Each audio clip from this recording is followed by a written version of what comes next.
so I am back, and I sincerely apologize for not having been posting for the last year and a half. We're going to get to that, hopefully rapid fire, so that this isn't too long of a post. So the last time I posted was in September of 2021, according to my daughter. We've been trying to keep up with it, answering the questions, especially more recently, which we'll get to again. In December of 2021, I actually went to blind school. There have been a lot of blind questions. Technically, having SPS does not lead to blindness specifically, except for the fact that one of the autoimmune diseases I got diagnosed with at the same time as the SPS was something called slow motility. And if you watch some of my previous episodes, I think I explained how the slow motility led to me losing my vision, and something I was eating turned into methadone and da da da da. So if you'd like to learn more about that, you can watch a previous episode. So technically it wasn't the SPS that caused it. It was a different autoimmune disease. But the two are kind of intertwined. So my vision is progressively getting worse. I used to be able to see shadows and whatnot, and now all I can see is light. So pretty much in the evening, I can tell if the light is on in the room or not. In the daytime, I cannot. That's about the extent of it. So there is a school for the blind in Maine called the Iris Center. So I went to them for 2 weeks in December of 2021, and then 5 weeks in January of 2022. So they finished teaching me how to read Braille, which I'd already done through Hadley. So Hadley.com, if anyone's interested, has a program that you can learn to read Braille for free. So I had learned how to read Braille, and I was just expanding on that at the Iris Center. They also teach you some more cane techniques, even though I had most of the techniques down. And then they were actually trying to help you, set you up to get a job if you have the potentiality to do so. But with my SPS, we weren't really sure if that was going to be a possibility or not, but we wanted to kind of see where it might take us. So we came back from blind school and started looking into me potentially getting a job with like poison prevention, maybe doing something over the phone or at schools. And then come June of 2022, Tanya started not feeling so good and was very lethargic pretty much all the time. So I basically have people that I reach out to. I live in a neighborhood, and I kind of have somebody lined up every single day that I text a few days before, and we set up a time to walk, or we set up a time to maybe have a cup of coffee, especially in the wintertime. So I still try to get out and exercise. And if I can't get out and exercise, we do have things downstairs. So I have a recumbent bike, a treadmill, and a rowing machine. So I try to exercise about an hour a day. Usually I separate it into 2 different sessions. And of late, it's been getting more and more hard for me to get that complete hour in, but I'm still doing it so that I can give my doctor a full update on what it's doing to my muscles at my next appointment. So basically in the summertime, I was walking twice a day, either by myself or with a neighbor. So once would be with a neighbor, once might be by myself, so that I can work on my cane technique. I did get approved for a guide dog. At this point, we're not sure if I'm going to accept one or not, because I'm not sure if it's the right decision for me and my family and the state that my SPS has me in at the moment. So we have a lot of questions to be answered and a lot of doctor's appointments coming up in the next couple of months. So hopefully there'll be some more posts and some more updates. However, so June and July was very lethargic. In August, I actually took a nap, woke up, had an entire conversation with my daughter that I do not remember having, put a cup of coffee in the microwave, and accessed my port. We're not entirely sure. I don't remember any of it, and they just released me home. a few weeks later, I was back in the hospital, and they thought that I was having seizures. Um, Unrelated to the SPS, completely unrelated. They found a small meningioma in my temporal lobe about 10 years ago, which was 3 years before I was diagnosed with SPS. So since then, it has actually tripled in size and just putting a little bit of pressure on my brain tissue. So they actually thought that I was having seizures, and they thought that what happened in August was what they call an absent seizure, which did make me feel a lot better, because I was not quite sure how I accessed port supplies and or even had the gumption to stick something into my port, or would have even known how to do it. So it's all craziness that we can't explain. So I was in the hospital, 2 different times while they were trying to figure out the seizures, because my husband kept finding me like unresponsive and not functioning. So he would bring me to the hospital. The 5th admission, I believe, he finally asked them to do some more tests, and they realized that my pituitary gland and my thyroid gland are completely non-functioning.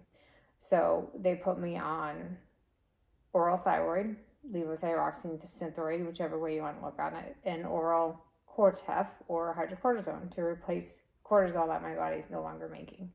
So basically, my body had stopped producing it, and that's what was causing all the tiredness and the nap taking that I was doing. So basically, I was taking a walk and then taking a 3-hour nap, taking a walk, taking a 3-hour nap, mostly sleeping through the night, which was actually kind of exciting because I don't normally sleep through the night with this particular condition. It usually wakes me up because something is cramping or being stiff or whatnot. So that's what's the last year and a half has been all about. I was actually really excited about the blind school and the potentiality of maybe getting a small job on the side and whatnot. And now we are back to kind of trying to figure out how fast this SPS is declining. I have been on rituximab as well as the weekly IVIG that I get for 3 sessions, I think. 3 sessions, yeah. And I will say, to not make this too long, that there were some really, really, really hard, dark days and all that craziness, especially in November. I don't actually remember much of my birthday. The last hospital stay was in November. And then I came home, and I was in therapy before for everything, and I'm in extra therapy now for everything. So I just want to share some coping mechanisms with you guys if anyone else is struggling with dealing with what they're dealing with. One of my coping mechanisms is right here. Oscar Pants, can you give Mom a kiss? No, you just did it. Can I get a kiss? Is him. We actually got him right after I lost my vision, so I actually don't know what he looks like, but he feels adorable, so that's good enough for me. And he sleeps by my side whenever I have my IVIG, and he plays with me I play with him when we have the energy and we take walks together, don't we, buddy? Yes, we do. So animals, I think, are a great form of therapy if you can afford it or you have one, or they're just a nice distraction, and they're also loving, right, buddy? So he wakes up every morning and curls up in my lap while I have my coffee, and it's just another person that loves me, along with my husband and 2 children and very extensive family. Another coping mechanism of mine is exercise when I can. Music. I love all types of different music, but listening to music calms me down. So if I'm in a bad place and I just need to relax, music usually helps me do the trick. And lastly, I would say I am a huge fan of listening to books. So if you happen to be blind, you probably already know that there's an app that gives you access to almost any book. for free, as opposed to some of the other reading apps where you have to pay for certain books or you have to wait for them to have been released for so long. Other than that, I think that's about all the catching up I have to do. I know it sounds like a lot, and it's been a really long year and a half, but I now have 5 autoimmune diseases. I forgot to mention in May, I did go down to the neurologist and got diagnosed with Sjogren's disease, which we kind of knew was coming because my numbers had been plummeting with that particular immunoglobulin, if you will. Excuse me. So we were expecting that one to come. I now have been diagnosed with Addison's disease, which is what it's called when your body is not producing enough cortisol. And then obviously I have hypothyroidism because my body doesn't produce thyroid anymore. So the official diagnosis with the pituitary gland was primary hypopituitarism. And we're actually verifying that. That's what a lot of the doctor's appointments I have coming up are. And we're also radiating the brain tumor to shrink it. And lots of fun doctor's appointments coming up. So it seems like a lot, and I don't want anybody with SPS to think that they're going to keep getting all these tagged on as much as I have. I think I'm probably an unfortunate example of what SPS might look like down the line for some people, or maybe not, because I was in an SPS group for a long time on Facebook, and there were a lot of people that had been diagnosed and had SPS for 20 years. So the fact that I've had it for 7 years and am up to my 5th autoimmune disease, I don't know if I can't say that's normal or not. I'm not an expert in terms of SPS, but I can just share my story, which is what I'm trying to do.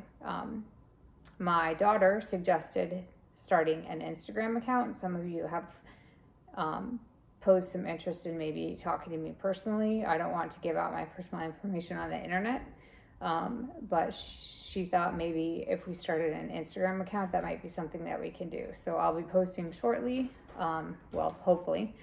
I'm actually going to Baltimore next week, and then I'm having another week of doctor's appointments, but hopefully in the middle of all that, we can post if we do get an Instagram started. I'm a firm believer of not necessarily therapy now, but of everyone working together and helping each other out however they can. So if I can help somebody out by texting them via Instagram, then I would love to do that if that's helpful. That's one of the parts of my job that I miss the most is counseling people and talking to people about the fact that they're strong enough to get through things that they need to get through, which is actually really hard for me to say because for a while there I did not feel like I was strong enough to get through what we were going through. It was a really hard 6 months. So I think that wraps up this one. Like I said, hopefully I'll be back. I'm sorry for all the ums. It's been a while since I talked or recorded one of these. So I'm sure my husband will be making fun of all my ums and little parentheses above my head. But I hope everybody is doing as well as they can. Please continue to share with anybody else that you know that's either blind or has SPS or is just interested in the unique story, if you will, period. And thanks to all my friends that I've been watching. I recently spoke with a friend that I hadn't talked to for a while, and he said that he always watches my pages when I post them. So that was very sweet. It meant a lot to know that he did that. So I guess that's all I've got. We will see you next time. Thanks, everyone.